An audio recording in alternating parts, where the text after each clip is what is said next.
എല്ലാവർക്കും നമസ്കാരം. ശ്രീരാമൻ ശ്രീബുദ്ധനെ കള്ളൻ എന്ന് വിളിച്ച കഥയാണ് കഴിഞ്ഞ എപ്പിസോഡിൽ നമ്മൾ പറഞ്ഞത്. ഒരു കഥ കൂടി പറഞ്ഞിട്ട് വേണം നമുക്ക് മുമ്പോട്ട് പോകാൻ. കണ്ണകിയുടെയും കോവാലൻ്റെയും കഥ. പൂംപുകാർ എന്ന ഒരു തുറമുഖ നഗരത്തിലാണ് കണ്ണകിയും കോവാലും ജനിച്ചത്. പണ്ട് കാവേരി പൂമ്പട്ടണം എന്നാണ് അതിൻ്റെ പേര്. കാവേരി നദി ബംഗാൾ ഉൾക്കടലിൽ ചെന്ന് ചേരുന്ന ഇടമാണത്. ആ നഗരമാണ് കാവേരി പൂമ്പട്ടണം. കോവാലൻ്റെ പിതാവ് മാസത്തുവൻ, കണ്ണകിയുടെ പിതാവ് മാനായിക്കൻ. ഇവർ രണ്ടുപേരും അക്കാലത്തെ കടൽ കടന്നിട്ടുള്ള ബിസിനസ്സിൽ വ്യാപാരത്തിൽ ഏർപ്പെട്ടിരുന്ന അതിസമ്പന്നരാണ്. കണ്ണകിയും കോവാലനും വിവാഹം കഴിച്ചു. അവർ സന്തോഷത്തോടെ ഒരുപാട് കാലം ജീവിച്ചു വരവേ കോവാലന് സെക്സ് ബോറടിച്ചു. അയാൾ മാധവി എന്ന ഒരു നർത്തകിയുമായി പ്രണയത്തിലായി, പരിചയത്തിലായി. അതാണ് ഈ കുഴപ്പങ്ങൾ മുഴുവൻ ഉണ്ടായത്. അപ്പോൾ കോവാലിന് തോന്നി അയാളുടെ ഭാര്യയായ കണ്ണകിക്ക് സൗന്ദര്യം നഷ്ടപ്പെട്ടെന്നും അവൾക്ക് സെക്സ് അപ്പീൽ പോരെന്നും തോന്നി, ബോറടിച്ചു. അനന്തരം ഈ മാധവിയിൽ കോവാലൻ അനുരക്തനായി, ലൈംഗിക അടിമയായി മാറി. ഉള്ള കാശ് മുഴുവായി ആ സ്ത്രീക്ക് വേണ്ടി ചിലവാക്കി. ചുരുക്കി പറഞ്ഞാൽ കണ്ണകിയെ താൽക്കാലികമായി ഉപേക്ഷിച്ചു. മാധവിയുമായി അങ്ങനെ പ്രണയലീലകളാടി കുറച്ച് നാൾ കഴിഞ്ഞപ്പോൾ പുള്ളിക്ക് പഴയ സംഭവം ഉണ്ടായി, ബോറടി. കണ്ണകിയെ എങ്ങനെയാണോ ബോറടിച്ചത് അതേപോലെ തന്നെ കോവാലന് മാധവിയെയും ബോറടിച്ചു. പക്ഷെ അപ്പോഴേക്കും കാശൊക്കെ തീർന്നു പോയി. അപ്പോൾ കാശ് തീർന്നു പോയി, ഗതിയിലാണ്ടായി. ഇനി ഈ സ്ത്രീലമ്പടനായ മനുഷ്യനെ ആരാണ് സ്വീകരിക്കുക? അന്നത്തെ ഭാരത സ്ത്രീകളുടെ ഭാവശുദ്ധിയെപ്പറ്റി കോവാലനറിയാമായിരുന്നു. താൻ പണ്ടുപേക്ഷിച്ച ഭാര്യ ഏത് കോലത്തിൽ ചെന്നാലും സ്വീകരിക്കും എന്ന ഉറപ്പിൽ കോവാലൻ കണ്ണകിയുടെ അടുത്തേക്ക് ചെന്നു.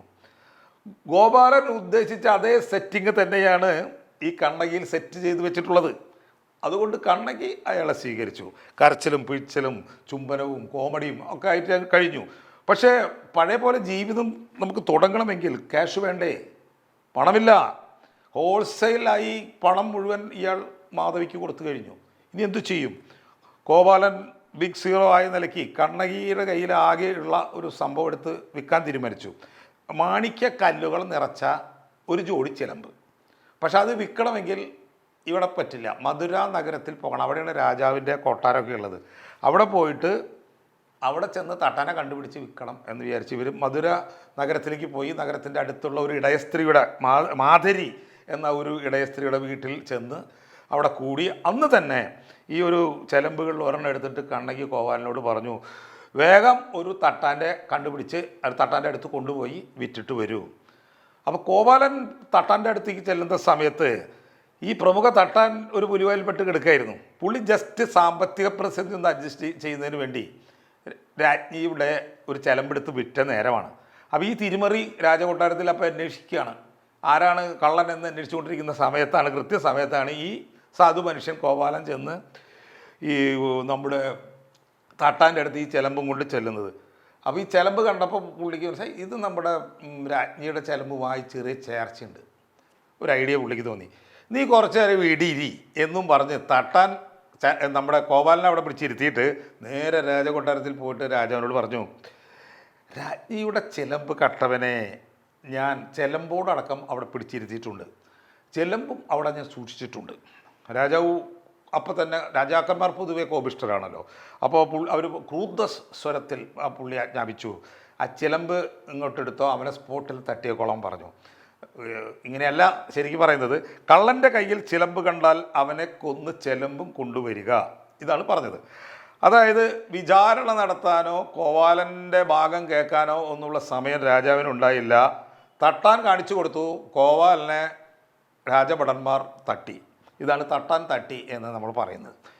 ഈ വിവരമറിഞ്ഞ കണ്ണകി മധുര നഗരത്തെ വിറപ്പിക്കുന്ന ക്രോധത്തോടെയാണ് പാണ്ഡ്യരാജാവായ നെടുഞ്ചുഴിയൻ്റെ കൊട്ടാരവാതിക്കലെത്തുന്നത്. കാവൽക്കാരൻ അവളുടെ ഭാവങ്ങൾ കണ്ട് ഞെട്ടിപ്പോയി. മുടിയഴിച്ചിട്ട് കണ്ണുനീരോടെ കയ്യിലൊരു ചെല്ലമ്പുമായി നിൽക്കുന്ന ഒരു സ്ത്രീ. അവളെ കണ്ട അയാൾ ഭയന്നു പോയി. അയാൾ ഓടി രാജാവിൻ്റെ അടുത്ത് പറഞ്ഞു, മഹാരാജാവേ, ഒരു സ്ത്രീ പുറത്ത് നിൽക്കുന്നു. അവൾ ദേവിയാണോ പിശാചാണോ എന്ന് എനിക്കറിയില്ല, അത്രയ്ക്ക് ഭയാനകമാണ് അവളുടെ രൂപം. എന്നാൽ പിന്നെ ഇവളൊന്ന് കാണണമല്ലോ, രാജാവിൻ്റെ ഒരു ആഗ്രഹം. പക്ഷേ അത് അയാളുടെ അവസാനത്തെ ആഗ്രഹമായിപ്പോയി. രാജാവിൻ്റെ മുന്നിലെത്തിയ കണ്ണകി നേരിട്ട് ചോദിച്ചു, നീതിമാനെന്ന് പേരുള്ള പാണ്ഡ്യരാജാവേ, എന്തിനാണ് നിങ്ങൾ എൻ്റെ ഭർത്താവിനെ കൊന്നത്? രാജാവ് പറഞ്ഞു, കള്ളനെ കൊല്ലുന്നത് രാജധർമ്മമാണ്. കണ്ണകി തൻ്റെ കയ്യിലിരിക്കുന്ന ചിലമ്പെടുത്ത് കാണിച്ചിട്ട് പറഞ്ഞു, എൻ്റെ ഈ ചിലമ്പിനുള്ളിൽ മാണിക്യ കല്ലുകളാണ്. രാജ്ഞിയുടെ ചിലമ്പിലോ? രാജ്ഞിയുടെ മോഷ്ടിക്കപ്പെട്ട ചിലമ്പിൽ മുത്തുകളാണ്. ഇവരുടെ കയ്യിലുള്ള ചിലമ്പിൻ്റെ ഉള്ളിൽ വെച്ചുള്ളത് മാണിക്യക്കല്ലുകളും രാജ്ഞിയുടെ ഉണ്ടായിരുന്നത് ചിലമ്പിൻ്റെ ഉള്ളിലുണ്ടായിരുന്ന മുത്തുകളാണ്. ഇത് രാജാവിന് അറിയാം. കണ്ണകി തൻ്റെ വാദം തെളിയിക്കുന്നതിന് വേണ്ടി തൻ്റെ കയ്യിലെ ചിലമ്പെടുത്ത് നിലത്തൊരടിയാണ്. അത് പൊട്ടി തകർന്ന് അതിനുള്ളിലുണ്ടായിരുന്ന ഒരു രത്നക്കല്ല്, മാണിക്യക്കല്ല് നേരെ ചെന്ന് രാജാവിൻ്റെ ചുണ്ടിൽ ചെന്ന് തട്ടി ചോര വന്നു എന്നാണ് കഥ പറയുന്നത്. അപ്പോൾ രാജാവിന് മനസ്സിലായി, കൊല ചെയ്തത് കൊലപ്പെടുത്തിയത് ഒരു നിരപരാധിയെയാണ്, കള്ളനെയല്ല. തൻ്റെ നീതിപീഠം കളങ്കപ്പെട്ടിരിക്കുന്നു. എന്നിട്ട് അദ്ദേഹം ചോദിച്ചു, ഞാനോ അരശൻ, ഞാനോ കള്ളുവൻ, ഞാനാണോ രാജാവ്, ഞാനല്ലേ കള്ളൻ എന്ന് വിളിച്ചു പറഞ്ഞ് സിംഹാസനത്തിൽ നിന്ന് തെന്നി വീണ് അന്തരിച്ചു എന്ന് കഥ പറയുന്നു. കണ്ണകിയുടെ കലി അതുകൊണ്ടൊന്നും അടങ്ങിയില്ല. അവൾ മധുര എന്ന നഗരത്തിലേക്ക് ഇറങ്ങി. അവളെ സംബന്ധിച്ചിടത്തോളം മധുര എന്ന് പറയുന്ന സ്ഥലം വെറും ഒരു ഭൂപ്രദേശമല്ല, മറിച്ച് അനീതിക്ക് കൂട്ടുനിന്ന ഒരു വ്യവസ്ഥിതിയായി അവൾ മധുര നഗരത്തെ കാണുകയാണ്. ഒരു നിരപരാധിയെ വിചാരണ ചെയ്യാതെ കൊലപ്പെടുത്തിയപ്പോൾ നിശബ്ദമായി ഇരുന്ന ഈ നഗരം, ഈ നിയമ സംവിധാനം ഇതിനി നിലനിൽക്കാൻ അർഹതയില്ല. ഇവിടുത്തെ പൗരന്മാരും ഇവിടുത്തെ പുരവാസികളുമെല്ലാം നിശബ്ദരായിരുന്നു. അപ്പോൾ ഇനി ഈ നഗരം വേണ്ട. അവൾ തൻ്റെ ഒരു മുല പറിച്ച് വലിച്ചെറിഞ്ഞ് ആ പുരം എരിക്കുകയാണ്. മധുര നഗരം കത്തിച്ചാമ്പലായി പോയി എന്നാണ് ചിലപ്പതികാരം എന്ന കൃതിയിൽ ഇളങ്കോ അടികൾ എഴുതിയിരിക്കുന്നത്. കേരളത്തിലെ ഒരു കവിയായിരുന്ന കടമ്മനിട്ട രാമകൃഷ്ണൻ 2 വരിയാണ് ഇതിനെപ്പറ്റി എഴുതിയിട്ടുള്ളത്. മുല പറിച്ച് വലിച്ചെറിഞ്ഞി പുരമരിക്കും ഞാൻ എന്ന് അദ്ദേഹം എഴുതിയിട്ടുണ്ട്. കൊടുങ്ങല്ലൂരിലെ ക്ഷേത്രത്തിൽ, കൊടുങ്ങല്ലൂർ ഭഗവതി ക്ഷേത്രത്തിൽ കണ്ണകിയെയാണ് പ്രതിഷ്ഠിച്ചിരിക്കുന്നത് എന്നാണ് പറയുന്നത്. എന്നാൽ അവിടെ ഈ കഥയൊന്നും പാടിക്കേൾക്കുന്നത് കേൾക്കാറില്ല. അവിടെ മൊത്തം തെറി പാടുന്നതാണ് നമ്മൾ കേട്ടിട്ടുള്ളത്. ആരൊക്കെയോ വരുന്നു, കുറേ തെറിപ്പാട്ട് പാടുന്നു, പോകുന്നു. അത് പെൺകുട്ടികളും വരുന്നു, അവർ വരെ ജെൻഡർ ഇക്വാലിറ്റിക്ക് വേണ്ടി തെറിപ്പാട്ട് പാടിപ്പോകുന്നു. ഈ തെറി ഉത്സവത്തെ മൊത്തത്തിൽ കൊടുങ്ങല്ലൂർ ഭരണി എന്നാണ് വിശേഷിപ്പിക്കപ്പെടാറ്. ഞാൻ ഈ പറഞ്ഞ കഥ, ചിലപ്പതികാരത്തിലെ കഥ നമുക്ക് ആളുകൾക്ക് പലർക്കും അറിയാം. എന്നാൽ ആ ആളുകൾക്ക് അറിയാത്ത ഒരു കാര്യമാണ് ഞാൻ പറയാൻ പോകുന്നത്. മരണത്തിന് ശേഷം കോവാലൻ്റെയും കണ്ണകിയുടെയും മാതാപിതാക്കൾക്ക് എന്തു സംഭവിച്ചു? ഇളങ്കോ അടികൾ പറയുന്നത്, ചിലപ്പതികാരത്തിൽ പറയുന്നത്, മധുരയിലുണ്ടായ ആ ദുരന്ത വാർത്ത അറിഞ്ഞതിന് ശേഷം, അതായത് തങ്ങളുടെ മക്കൾക്ക് സംഭവിച്ച ദുർഗതി മനസ്സിലാക്കി ഈ കണ്ണകിയുടെ അച്ഛനും അതുപോലെ തന്നെ കോവാലൻ്റെ അച്ഛനും കുടുംബവും കുടുംബ ബന്ധങ്ങളും എല്ലാം എല്ലാ ലൗകിക സൗകര്യങ്ങളും ഉപേക്ഷിച്ചുകൊണ്ട് അവർ സന്യാസത്തിന് ഇറങ്ങി എന്നാണ് പറയുന്നത്. കണ്ണകിയുടെ പിതാവ് മാനായിക്കൻ ദുഃഖം താങ്ങാനാവാതെ തൻ്റെ എല്ലാ സ്വത്തുക്കളും ദാനം ചെയ്തതിന് ശേഷം ബുദ്ധമതം സ്വീകരിച്ചു. അങ്ങനെ ആ പുള്ളി സന്യാസിയായി മാറി. കോവാലൻ്റെ പിതാവ് മാസത്തുവൻ ഒരു വലിയ ധനികനായിരുന്നു എന്ന് നമ്മൾ മുമ്പ് പറഞ്ഞു. ഈ വിവരങ്ങളൊക്കെ അറിഞ്ഞ്, ഈ ദുരന്തം അറിഞ്ഞതിന് ശേഷം, അതുപോലെ തന്നെ മരുമകൾ മധുര നഗരം ദഹിപ്പിച്ചു എന്ന വിവരം അറിഞ്ഞതിന് ശേഷം തൻ്റെ സമ്പത്തെല്ലാം അദ്ദേഹവും ദാനം ചെയ്തതിന് ശേഷം അദ്ദേഹം ആജീവക മതം സ്വീകരിച്ചു എന്നാണ് പറയുന്നത്. ആശിവക മതത്തിലേക്ക് പോയി എന്നാണ് കവിതയിൽ പറയുന്നത്. ആജീവകരുടെ കഠിനമായ വ്രതങ്ങൾ അദ്ദേഹം അനുഷ്ഠിക്കാൻ തുടങ്ങി എന്ന് ഇളങ്കോ അടികൾ രേഖപ്പെടുത്തുന്നു. ഇവിടെ നമ്മൾ പറഞ്ഞ മതങ്ങളെ പറ്റിയൊക്കെ നമുക്കറിയാം. ഒന്ന് ബുദ്ധമതം, കണ്ണകിയുടെ അച്ഛൻ സ്വീകരിച്ച മതം. ചിലപ്പതികാരം എഴുതിയ ഇളങ്കോ അടികൾ ജൈനമതക്കാരനായിരുന്നു. അപ്പോൾ അതിനെപ്പറ്റി നമുക്കറിയാം, അതിനെപ്പറ്റി നമുക്ക് ചെറിയ കാര്യങ്ങളൊക്കെ അറിയാം. പക്ഷേ കോവാലൻ്റെ അച്ഛൻ സ്വീകരിച്ച ഈ മതം, ആജീവക മതം, ഇത് നമ്മുടെ ഇടയിൽ തീരെ പോപ്പുലർ അല്ല. അപ്പോൾ എന്താണ് ഈ ആജീവക മതം എന്നുകൂടി പറയാം. ഈ കഥ നടക്കുന്ന കാലത്ത് ദക്ഷിണേന്ത്യയിൽ ഒരുപാട് പേർ സ്വീകരിച്ചിരുന്ന, തമിഴ്നാട്ടിലൊക്കെ ഒരുപാട് പേർ സ്വീകരിച്ചിരുന്ന ഒരു മതമായിരുന്നു ആജീവക മതം. ഇളങ്കോ അടികൾ തന്നെ, അദ്ദേഹം ജൈന മതക്കാരനായിട്ട് പോലും അദ്ദേഹം തൻ്റെ കാവ്യത്തിൽ ഈ 2 മതങ്ങളോടും വളരെ സഹിഷ്ണുതയാണ് പുലർത്തിയിരുന്നത് നമുക്ക് കാണാം. അദ്ദേഹം ഈ കോവാലൻ്റെ അച്ഛൻ മാസത്തുവൻ ഈ ആജീവക മതം സ്വീകരിച്ചതിനെ പറ്റി വളരെ വിശദമായി തന്നെ ബഹുമാനത്തോടു കൂടി ആ കാര്യം ഇതിൽ രേഖപ്പെടുത്തുന്നുണ്ട്. അതുപോലെ കണ്ണകിയുടെ അച്ഛൻ ബുദ്ധമതം സ്വീകരിക്കുന്നതിനെ പറ്റിയും അദ്ദേഹം രേഖപ്പെടുത്തുന്നുണ്ട്.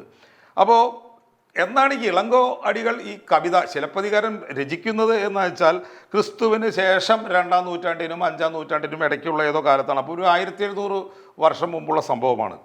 അപ്പോൾ ഈ കഥയിൽ നിന്ന് തന്നെ നമുക്ക് വളരെ വ്യക്തമാണ് ദക്ഷിണേന്ത്യയിൽ ആജീവക മതവും ജൈനമതവും ബുദ്ധമതവും വളരെ പോപ്പുലർ ആയിരുന്നു എന്ന്.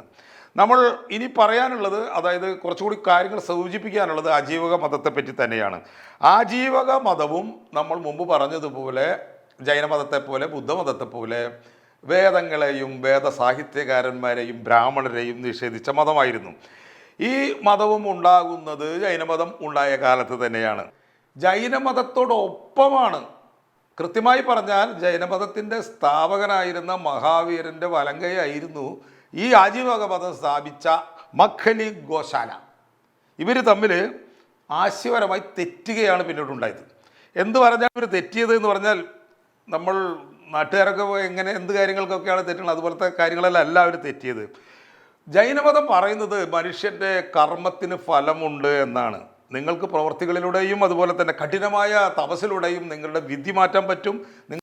നിങ്ങൾക്ക് മോക്ഷം കിട്ടാനുള്ള വഴി ആ വഴിയിലൂടെ പോയാൽ ഉണ്ടാകും എന്നൊക്കെയാണ് ജൈനമതം പറയുന്നത്. അതായത് നമ്മൾ ഒരു ഇംഗ്ലീഷ് വാക്ക് ഉപയോഗിച്ച് പറയുകയാണെങ്കിൽ ഫ്രീ വിൽ ഉള്ളവനാണ് മനുഷ്യൻ എന്ന് ജൈനമതം പറയുന്നു. എന്നാൽ മഖലി ഗോശാല പറഞ്ഞത് അങ്ങനെ ഒരു സംഭവമില്ല, വിധിയാണ്, നിയതിയാണ് എല്ലാം. നിങ്ങൾ എന്തോരം പണിയെടുത്തിട്ടും കാര്യമില്ല, വഴിയിൽ ഉള്ളത് അല്ലെങ്കിൽ വരാനുള്ളത് വഴിയിൽ തങ്ങില്ല എന്ന് അദ്ദേഹം പറഞ്ഞു. എല്ലാം വിധിയാണ്. ഒരു വിത്ത് പാകിയാൽ ഒരു ചെടിയാകുന്നത് പോലെ മനുഷ്യൻ്റെ ജീവിതവും മുൻകൂട്ടി നിശ്ചയിക്കപ്പെട്ടതാണ്. അതിലൊരു മാറ്റം വരുത്താൻ ആർക്കും കഴിയില്ല. നിങ്ങൾ വെറുതെ പ്രയത്നിക്കുകയാണ്, പ്രയത്നം കൊണ്ടൊരു കാര്യവുമില്ല എന്ന് മഖലി ഗോശാല ആവർത്തിച്ച് വ്യക്തമാക്കുകയാണ്. അതുപോലെ മോക്ഷത്തിൻ്റെ കാര്യത്തിലും ഇവർ തമ്മിൽ തെറ്റി. മഹാവീരൻ പറഞ്ഞത് മോക്ഷം എന്ന് പറയുന്നത് കഠിനാധ്വാനത്തിലൂടെ പ്രയത്നത്തിലൂടെ നമ്മൾ പിടിച്ചു വാങ്ങേണ്ട ഒന്നാണ്. നമ്മുടെ വ്രതങ്ങളും നമ്മുടെ അറിവും വഴി നമുക്ക് ഈ ജനന മരണ ചക്രത്തെ ബ്രേക്ക് ചെയ്യാൻ പറ്റും. ആ ചക്രത്തിൽ നിന്ന് നമുക്ക് പുറത്ത് കിടക്കാൻ കഴിയും, മോക്ഷം നേടാൻ കഴിയുമെന്ന് പറഞ്ഞപ്പോൾ ഗോശാല പറഞ്ഞു, മോക്ഷം എന്ന് പറയുന്നത് നിങ്ങളങ്ങനെ കഠിനമായ വ്രതമൊന്നും എടുത്തിട്ട് കാര്യമില്ല.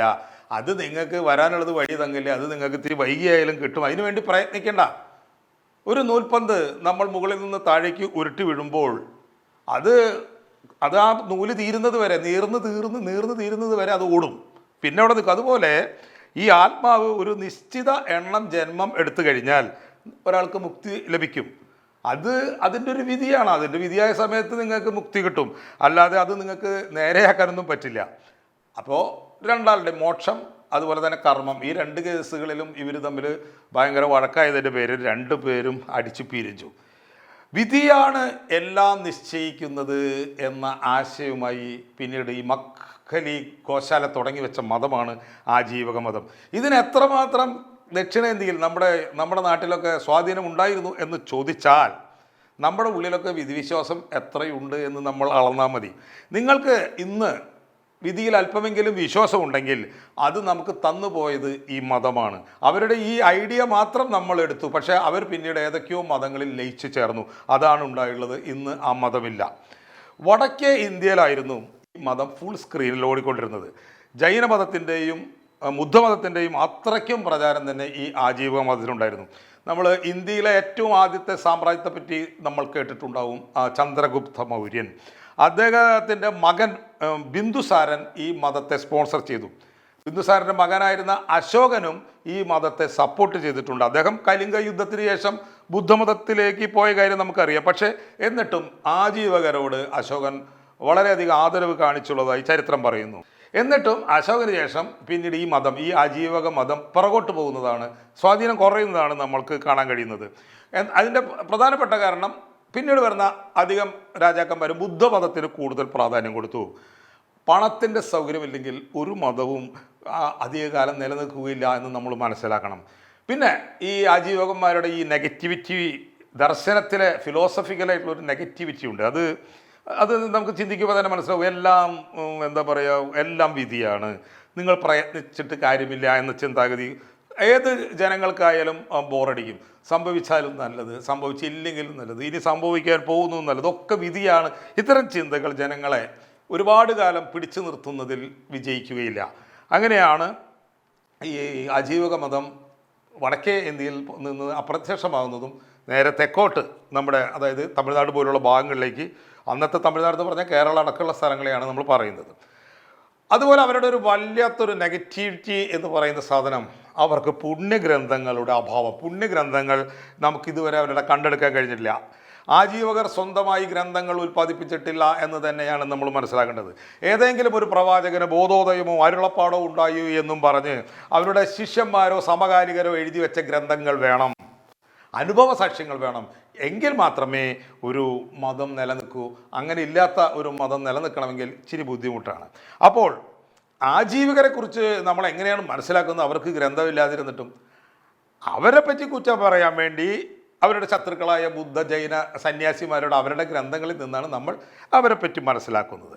ശത്രു പറയുന്ന ചരിത്രം ആകണമെന്നില്ലല്ലോ യഥാർത്ഥ ചരിത്രം. അതുകൊണ്ട് ആജീവികരുടെ യഥാർത്ഥ ചരിത്രം നമ്മുടെ മുന്നിൽ ഇപ്പോഴില്ല. പ്രവാചകൻ, കഥാപുസ്തകം, ദൃക്സാക്ഷികൾ, ഈ മൂന്നുമാണ് മതങ്ങളുടെ സിമെൻറ്റും കമ്പിയും മണലും. ഇല്ലെങ്കിൽ വളരെയധികം പ്രയാസം ആയിരിക്കും. അതോടൊപ്പം തന്നെ പ്രാധാന്യമുള്ള ഒരു സംഭവമാണ് ആത്മാവ് എന്ന സങ്കല്പം. ആത്മാവിനെ പറ്റി വാചാലരാവാത്ത ഒരു പ്രവാചകനും ഇല്ല. എന്താണ് ആത്മാവിൻ്റെ ഒരു പ്രാധാന്യം? എങ്ങനെയാണ് ഈ ആത്മാവ് മനുഷ്യനെ പിടികൂടുന്നത്? ഒരു സിമ്പിൾ ഇഷ്യൂവിൽ നിന്നാണ് ഈ ആത്മാവ് ഡെവലപ്പ് ചെയ്യുന്നത് നമുക്ക് മനസ്സിലാക്കാൻ കഴിയും. മരിച്ച മനുഷ്യർ സ്വപ്നങ്ങളിൽ പ്രത്യക്ഷപ്പെടുന്നു. അവർ ജീവിച്ചിരിക്കുമ്പോൾ പെരുമാറുന്നത് പോലെ സ്വപ്നത്തിൽ പെരുമാറുന്നു. മരിച്ചാലും മരിക്കാത്ത എന്തോ ഒരു സാധനം മനുഷ്യരിലുണ്ട്. ആ മരിക്കാത്ത സാധനമാണ് ഇവിടെ ചുറ്റും കിടന്ന് കറങ്ങുന്നത് എന്ന് പണ്ടത്തെ മനുഷ്യർ ചിന്തിച്ചു. സ്വപ്നവും യാഥാർത്ഥ്യവും തമ്മിൽ വേർതിരിച്ചറിയാനുള്ള വിവരം ഇല്ലാത്ത ഒരു കാലത്ത് ഉണ്ടായ ഒരു സങ്കല്പമാണ് ആത്മാവ്. പിന്നീട് മരിച്ചവരെ അടക്കിയ സ്ഥലങ്ങളിൽ ഒരു കല്ല് വയ്ക്കുകയായി. വീരന്മാരാണ് മരിച്ചതെങ്കിൽ പിന്നെ ആ കല്ല് അറിയപ്പെട്ടത് വീരക്കല്ല് എന്നാണ്. ആ വീരക്കല്ലിനെ പോയി വണങ്ങുകയായി. ആ കല്ലിൽ ചെന്ന് തൊഴുമ്പോൾ, ആ കല്ലിൻ്റെ മുന്നിൽ നിന്ന് തൊഴുമ്പോൾ എന്തൊക്കെയോ ഒരു എനർജി, എന്തൊക്കെയോ അനുഗ്രഹങ്ങൾ ഞങ്ങൾക്ക് കിട്ടുന്നുണ്ട് എന്ന തോന്നലായി. ആ കല്ലിന് പിന്നെ മനുഷ്യൻ്റെ രൂപമായി, ലോഹം കൊണ്ടുള്ള വിഗ്രഹമായി, പ്രതിഷ്ഠയായി, അമ്പലമായി, തൊഴാനുള്ള സൗകര്യങ്ങളായി, ഇന്നത്തെ നിലയായി. എന്തൊക്കെ മാറി മാറി വന്നാലും അതിൻ്റെയൊക്കെ അടിസ്ഥാനം ഈ ആത്മാവായിരുന്നു. ആത്മാവിൽ ബ്രാഹ്മണർക്കും വേദസാഹിത്യകാരന്മാർക്കും വലിയ വിശ്വാസം ഉണ്ടായിരുന്നു. ലോകായതർ, അതായത് ചാർവാകർ, അതായത് നാസ്തികരാണ് പറഞ്ഞത് ചത്തോരു ചത്തു, അതിൻ്റെ പേരും പറഞ്ഞ് ഉരുട്ടി വെച്ചിട്ട് ഒരു കാര്യവുമില്ല എന്ന്. ബാക്കി എല്ലാവരും ഇതുപോലുള്ള കഥകൾ ഉണ്ടാക്കുകയായിരുന്നു ഈ ആത്മാവുമായി ബന്ധപ്പെടുത്തിക്കൊണ്ട്. ജൈനന്മാരെ സംബന്ധിച്ചിടത്തോളം ആത്മാവിൽ അവരുടെ വിശ്വാസം നിസ്സാരമല്ല. മുടിഞ്ഞ വിശ്വാസികളായിരുന്നു, ആത്മാവിശ്വാസികളായിരുന്നു അവർ. ഓരോ ജീവിക്കും, മനുഷ്യർക്കും മൃഗങ്ങൾക്കും മാത്രമല്ല സസ്യങ്ങൾക്കും സൂക്ഷ്മജീവികൾക്കും വരെ ആത്മാവുണ്ട് എന്നവർ പറഞ്ഞു. ജീവ എന്നവരതിനെ വിളിച്ചു. ഈ ആത്മാവ് എത്ര കിലോമീറ്റർ ഉണ്ടാവും? അങ്ങനെ ഒന്നുമില്ല. ആത്മാവിന് നിശ്ചിത രൂപമില്ല. അത് ഏത് ശരീരത്തിലാണ് ഇരിക്കുന്നത് അതുപോലെ ഇരിക്കും. ആ ശരീരത്തിൻ്റെ വലുപ്പത്തിനനുസരിച്ച് ചുരുങ്ങും അല്ലെങ്കിൽ വികസിക്കും. ഉദാഹരണത്തിന് ഒരു ഉറുമ്പിൻ്റെ ശരീരത്തിലുള്ള ആത്മാവ് ചെറുതായും ആനയുടെ ശരീരത്തിലുള്ളത് വലുതായും ഇരിക്കും. എന്തായാലും അതിസൂക്ഷ്മമാണ് ആത്മാവ് എന്ന കാര്യത്തിൽ അവർക്ക് തർക്കമുണ്ടായിരുന്നില്ല. ആത്മാവ് എന്നത് ജൈനമതക്കാരൻ്റെ ഭയങ്കര വീക്ക്നെസ് ആയിരുന്നു. അവർ എന്തൊക്കെ പൊലിപ്പിക്കലാണ് അവർ ഈ ആത്മാവിനെ വെച്ച് ഉണ്ടാക്കിയത് എന്ന് നമ്മൾ വായിക്കുമ്പോൾ ചിരിച്ച് നമ്മൾ മട്ടും. രസകരമായ കാഴ്ചപ്പാടുകൾ. അതിലൊരു രസമാണ് അവരുടെ കർമ്മം എന്ന സങ്കല്പം. ഒരു ജൈനമതക്കാരൻ കർമ്മമാണെല്ലാം. ഹിന്ദുവിൻ്റെ കർമ്മമൊന്നുമല്ല ഈ ജൈനന്മാരുടെ കർമ്മം. ഹിന്ദുവിൻ്റെ കർമ്മം എന്ന് പറഞ്ഞാൽ എന്താ? വെരി സിമ്പിളാണ്. കർമ്മം ചെയ്യുക, നിന്നുടെ ലക്ഷ്യം കർമ്മഫലം തരും ഈശ്വരനല്ലോ. അതാണ് ഹിന്ദു ധർമ്മം. സിമ്പിളാണ്.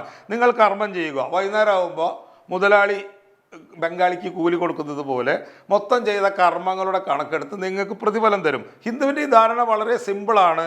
ആർക്കും മനസ്സിലാവും, ഏത് പ്രധാനമന്ത്രിക്കും മനസ്സിലാവും. എന്നാൽ ജൈനന്മാരുടെ കർമ്മം എന്ന് പറയുന്നത് ഈ സംഭവമല്ല. അത് ആത്മാവുമായി ബന്ധപ്പെട്ട ഒരു സംഭവമാണ്. മനുഷ്യൻ്റെ ആത്മാവിൽ പറ്റിപ്പിടിക്കുന്ന ഒരു പൊടിയാണ്, ഒരു തരം പൊടിയാണ് ഈ കർമ്മം. ചിരിക്കരുത്, ഞാൻ വിശദീകരിച്ചു തരാം. അസൂയയും ദേഷ്യവും അല്ലെങ്കിൽ അതുപോലെ തന്നെ ആഗ്രഹങ്ങൾ, ഒരുപാട് ആഗ്രഹങ്ങളൊക്കെ ഉള്ളൊരു വ്യക്തിയാണോ നിങ്ങൾ? എങ്കിൽ നിങ്ങളുടെ ആത്മാവിൽ കർമ്മകണങ്ങൾ വന്ന് പൊതിയും. ഇരുമ്പ് തരികൾ പോലെയാണ് പ്രപഞ്ചത്തെ ചൂഴ്ന്നു നിൽക്കുന്ന കർമ്മകണങ്ങൾ. ഈ കർമ്മകണങ്ങൾ വന്ന് ആത്മാവിനെ വന്ന് പൊതിയുകയാണ്. ഇങ്ങനെ പറയുമ്പോൾ നിങ്ങൾക്ക് അത് സങ്കല്പിക്കാൻ കഴിയുന്നുണ്ടാവില്ല.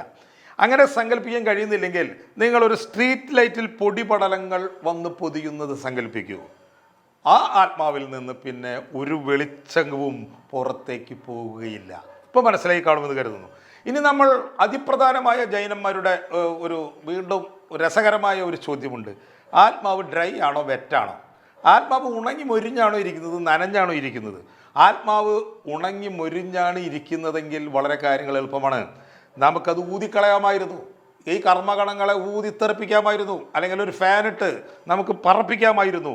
എന്നാൽ എന്തൊരു കഷ്ടമാണ്, ആത്മാവ് നനഞ്ഞാണ് ഇരിക്കുന്നത്, നനഞ്ഞൊട്ടിയാണ് ഇരിക്കുന്നത്, വെറ്റാണത്. അതിൽ വന്നിരിക്കുന്ന കർമ്മഗണങ്ങൾ പൊട്ടുന്നതിനെ പറ്റിപ്പിടിക്കുന്നു. എന്തൊരു ഭാവനയാണല്ലേ. ഇങ്ങനെ കർമ്മഗണങ്ങൾ വന്ന് പൊതിഞ്ഞ ആത്മാവാണ് എല്ലാവർക്കും ഉള്ളത്. ഇങ്ങനെ കർമ്മഗണങ്ങൾ വന്ന് പൊതിയാനുള്ള കാരണം എന്താണ്? അത് നമ്മൾ മുമ്പ് പറഞ്ഞു. അസൂയ, ആഗ്രഹങ്ങൾ, ദേഷ്യങ്ങൾ, ഇതൊക്കെ ഉള്ളത് കൊണ്ടാണ് ഈ കർമ്മഗണങ്ങൾ വന്ന് ആത്മാവിനെ പൊതിയുന്നത്. എല്ലാ മനുഷ്യർക്കും ഇത്തരം വികാരങ്ങൾ ഉള്ളത് കൊണ്ട് എല്ലാ മനുഷ്യരുടെയും ആത്മാവിനെ ഈ കർമ്മഗണങ്ങൾ വന്ന് പൊതിയും. ഇവിടെ നമുക്കൊരു $1 ബില്യൺ ക്വസ്റ്റ്യനും $1 ബില്യൺ ആൻസറും ഉണ്ട്. ഈ പൊടി പൊതിഞ്ഞ ആത്മാവിനെ എങ്ങനെ നമ്മൾ മോചിപ്പിച്ചെടുക്കും? ഊതിത്തെറിപ്പിക്കാൻ പറ്റില്ല, ഒട്ടിയിരിക്കുകയാണ്. ഈ പൊടിയിൽ നിന്ന് ആത്മാവിനെ രക്ഷിച്ചില്ലെങ്കിൽ ഒരിക്കലും മോക്ഷം കിട്ടുകയുമില്ല. എങ്ങനെ നമ്മൾ മോചിപ്പിക്കും? ഒറ്റ വഴിയേയുള്ളൂ, തപസ്സിലൂടെ, ജ്ഞാനത്തിലൂടെ, വ്രതങ്ങളിലൂടെ കർമ്മപ്പൊടികളിൽ നിന്നും ആത്മാവിനെ രക്ഷിക്കാം. അപ്പം ഈ വാദം, ഈ ദർശനം കേട്ടപ്പോൾ നമ്മുടെ ആജീവക സ്ഥാപകനായ മക്ലി ഗോശാലയ്ക്ക് തലയ്ക്ക് ഭ്രാന്തായി. പുള്ളി ഈ കോംപ്ലക്സായ ഇത്തരം ആത്മാവിനെ അദ്ദേഹം അംഗീകരിച്ചില്ല. പുള്ളിക്ക് ആത്മാവിനെ സംബന്ധിച്ച് പുള്ളിയുടേതായിട്ടുള്ള ചില സങ്കല്പങ്ങളുണ്ടായിരുന്നു. സ്വന്തമായ ഒരു കോമഡി ഉള്ളപ്പോൾ നമ്മൾ എന്തിനാണ് പുറത്തുനിന്ന് എടുക്കുന്നത്? ഗോശാലയുടെ അഭിപ്രായത്തിൽ ആത്മാവ് എന്നത് ഭൂമി, ജലം, വായു, അഗ്നി പോലെ ഒറിജിനൽ ആയ ഒരു സാധനമാണ്. പക്ഷേ അതീവ സൂക്ഷ്മമാണ് എന്ന കാര്യം അംഗീകരിക്കുന്നു. നമുക്ക് കാണാനൊന്നും പറ്റില്ല. പുള്ളി അടിപൊളി ഒരു കാര്യം പറഞ്ഞു. ഈ ആത്മാവിന് കളറുകളുണ്ട്. മൊത്തം 6 കളറാണ് ആത്മാവിനത്. കറുപ്പ്, നീല, ചുവപ്പ്, മഞ്ഞ, വെളുപ്പ്, പിന്നെ അതീവ ശുദ്ധമായ വെളുപ്പ്. അങ്ങനെ 6 കളറാണ് ഒരു ആത്മാവ്. അതിൻ്റെ നീണ്ട യാത്രക്കിടയിൽ ഈ വിവിധ നിറങ്ങളിലൂടെ കടന്നു പോയിട്ട് വേണം മോക്ഷം പ്രാപിക്കാൻ. നൂൽപന്ത് തന്നെ ഉദാഹരണം. ഒരു നൂൽപന്ത് കുന്നിൻ മുകളിൽ നിന്ന് താഴേക്ക് എറിഞ്ഞാൽ അത് അതിൻ്റെ നീളം തീരുന്നതുവരെ ഉരുണ്ടുകൊണ്ടിരിക്കും. അതുപോലെ ഒരു ആത്മാവ് നിശ്ചിത എണ്ണം ജന്മങ്ങൾ എടുത്തു കഴിഞ്ഞാൽ മാത്രമേ മോക്ഷം ലഭിക്കൂ. അത് എളുപ്പം കൊണ്ട് സാധിക്കുന്നതല്ല. ഏകദേശം 84 ലക്ഷം മഹാകൽപ്പങ്ങൾ തന്നെ വേണം ഒരു ആത്മാവിന് മോക്ഷം ലഭിക്കാൻ. അപ്പം ഈ ഒരു കൽപ്പം തന്നെ, ഒരു മഹാകൽപ്പം എന്ന് പറയുന്നത് തന്നെ 432 കോടി വർഷമാണ്. ഏകദേശം ഭൂമിയുടെ ഒരു പ്രായമാണ് ഈ പറയുന്നത്. അപ്പോൾ ഒരു നിലയ്ക്കും നിങ്ങൾക്ക് മോക്ഷം കിട്ടുമെന്ന് നിങ്ങൾ കരുതരുത്. നിങ്ങൾ അതിനു വേണ്ടി ഓരോന്ന് കാട്ടിക്കൂട്ടിയിട്ട് യാതൊരു പ്രയോജനവുമില്ല. നിങ്ങൾ എന്ത് പുണ്യം ചെയ്താലും പാപം ചെയ്താലും ഈ കാലാവധി കൂട്ടാനോ കുറയ്ക്കാനോ കഴിയുകയില്ല. ഗോശാല, ഈ ഗോശാല എന്ന് പറയുന്ന ആള് എല്ലായിടത്തും അദ്ദേഹത്തിൻ്റെ ഈ വിധിവിശ്വാസം അപ്ലൈ ചെയ്തു. ചുരുക്കി പറഞ്ഞാൽ ആജീവക മതം പറയുന്നത് ആത്മാവ് വിധിക്ക് പൂർണ്ണമായും അടിമയാണ്. എന്നാൽ ജൈനമതം പറയുന്നത് ആത്മാവിന് സ്വന്തം പ്രയത്നത്തിലൂടെ മാറാൻ കഴിയും എന്നാണ്. നോക്കണേ, മനുഷ്യർ കാണാത്തതും അനുഭവിക്കാത്തതും ഉണ്ട് എന്ന് ഒരിക്കലും തെളിയിക്കാത്തതുമായ ഒരു സങ്കല്പം, ആത്മാവ് എന്ന സങ്കല്പത്തെ പറ്റി വെറുതെ തമ്മിലടിക്കുന്നു. എന്നിട്ട് അതും പറഞ്ഞ് 2 മതങ്ങളാവുന്നു. അപ്പോൾ 2 കഥകൾ മനുഷ്യർ കൈകാര്യം ചെയ്യുകയാണ്. അപ്പോൾ 2 കഥകൾ മതി 2 മതം ഉണ്ടാവാൻ എന്ന് നമുക്ക് മനസ്സിലാവുന്നു. ഇവർക്ക് എന്താണ് ഈ ആത്മാവിനുള്ള ഈ തർക്കവും ഈ മതങ്ങളൊക്കെ ഉണ്ടാക്കുന്നുണ്ടല്ലോ, എന്താണ് ഇതിൻ്റെ ബേസിക് സാധനം? ചത്തുപോയവർ സ്വപ്നത്തിൽ വന്നു എന്ന ഒരു തെളിവ് ആത്മാവിൻ്റെ തെളിവാണ്. ചിലർ മരിച്ചുപോയവരുടെ ശബ്ദത്തിൽ സംസാരിക്കുന്നു, ഭാവത്തിൽ പെരുമാറുന്നു. ഇതൊക്കെയാണ് ഇവരുടെ ഒരു ആത്മാവിനെ പറ്റി ഇവർക്ക് ഇത്രയും പ്രാധാന്യത്തോടു കൂടിയിട്ട് ചർച്ച ചെയ്യാനും തർക്കിക്കാനും ഉണ്ടായ കാരണങ്ങൾ. അതിനുള്ള തെളിവ് എന്ന് പറയുന്നത് ഇത് മാത്രമാണ്. ഇതും വെച്ച് ഇത്രയ്ക്കൊക്കെ പൊലിപ്പിക്കേണ്ട വല്ല കാര്യമുണ്ടോ എന്ന് നമുക്കിപ്പോൾ 2000 വർഷങ്ങൾക്ക് ഇപ്പോഴത്തിരുന്നു കൊണ്ട് നമുക്ക് അങ്ങനെ തോന്നുന്നു എന്ന് മാത്രമേ ഞാൻ പറയുന്നുള്ളൂ. ഇതുകൊണ്ടൊന്നും ആത്മാവിനെ സംബന്ധിച്ച കഥകൾ തീരുന്നില്ല. ഒരുപാട് തമാശകളുണ്ട്, വേറെയും കോൺസെപ്റ്റ് ഉണ്ട്. ആത്മാവ് നശിക്കുമോ? ഇതൊരു ചോദ്യമല്ലേ. ജൈനമതം അനുസരിച്ച് ആത്മാവ് ഒരിക്കലും നശിക്കില്ല. ആജീവകരും പറയുന്നത് ആത്മാവ് നശിക്കില്ല എന്ന് തന്നെയാണ്. അവരുടെ വിശ്വാസം അങ്ങനെയായിരുന്നു. ഒരു ആത്മാവ് അതിൻ്റെ വിധി നിശ്ചയിച്ച പാതയിലൂടെ സഞ്ചരിച്ച് അവസാനം സമാധാനത്തിൻ്റെ അവസ്ഥയിലെത്തും. എന്നാൽ ഈ ആത്മാവിന് സ്വന്തമായി ഒരു തീരുമാനമൊന്നും എടുക്കാൻ കഴിയില്ല, അതൊക്കെ വിധിക്ക് വിട്ടുകൊടുക്കണം എന്നാണ് ആജീവകർ പറഞ്ഞത് എന്ന് നമ്മൾ മുമ്പ് പറഞ്ഞു. എന്നാൽ ലോകായതർ, നാസ്തികർ, ചാർവാകർ പറഞ്ഞത് തസ്മീഭൂതസ്യ ദേഹസ്യ പുനരാഗമനം കുധ എന്നാണ്. ശരീരം കത്തിച്ചാമ്പലായി കഴിഞ്ഞാൽ പിന്നെ എവിടെ നിന്നാണ് ഒരു തിരിച്ചുവരവുണ്ടാകുക എന്നാണ് അവർ ചോദിച്ചത്. നമ്മൾ നോക്കുമ്പോൾ മനസ്സിലാവുന്നത് ഈ ജൈനമതവും ആജീവക മതവും തമ്മിൽ സ്ഥിരം തർക്കങ്ങളായിരുന്നു എന്നാണ്. അവർ പരസ്പരം ശക്തമായി വിമർശിച്ചിരുന്നു. ബുദ്ധമത ഗ്രന്ഥങ്ങളിലും ജൈനമത ഗ്രന്ഥങ്ങളിലും ഈ മക്കലി ഗോശാലയെ പറ്റി ഒരു കുലങ്കുത്തി എന്ന രീതിയിലാണ് അടയാളപ്പെടുത്തിയിട്ടുള്ളത്. മഹാവീരൻ തൻ്റെ അനുയായികളോട് പറഞ്ഞു, ഇയാളെ കണ്ട സംസാരിക്കരുത്, ഇയാളുടെ ഭാഗത്തേക്ക് പോകരുത്, ഇയാളുടെ ഒരു കിലോമീറ്റർ ചുറ്റളവിൽ നിങ്ങൾ ഉണ്ടാവരുത് എന്ന് വരെ പറഞ്ഞിരുന്നു. ആത്മാവിൻ്റെ കാര്യത്തിൽ നമ്മൾ അതിപ്രധാനമായ പല കാര്യങ്ങളും ഇതിനകം തന്നെ സംസാരിച്ചു കഴിഞ്ഞു. ഇതിന് ബുദ്ധൻ്റെ അഭിപ്രായങ്ങൾ വളരെ വ്യത്യസ്തമാണ്, എന്നാൽ വളരെ ഇൻട്രസ്റ്റിങ്ങുമാണ്. അതുപോലെ തന്നെ ഇത്തരം കാര്യങ്ങളിൽ നമ്മളുടെ വേദ സാഹിത്യകാരന്മാർ, അതായത് വേദാന്തികൾ, ഉപനിഷത്ത് ആളുകൾ, അതുപോലെ ശങ്കരാചാര്യർ, അദ്ദേഹത്തിൻ്റെ ബോധം എന്ന കോൺസെപ്റ്റ്, അങ്ങനെ ഒരുപാട് കാര്യങ്ങൾ നമുക്ക് സംസാരിക്കാനുണ്ട്. അത് നമുക്ക് എന്തായാലും അടുത്ത എപ്പിസോഡിലാവാം. തൽക്കാലം നന്ദി, നമസ്കാരം.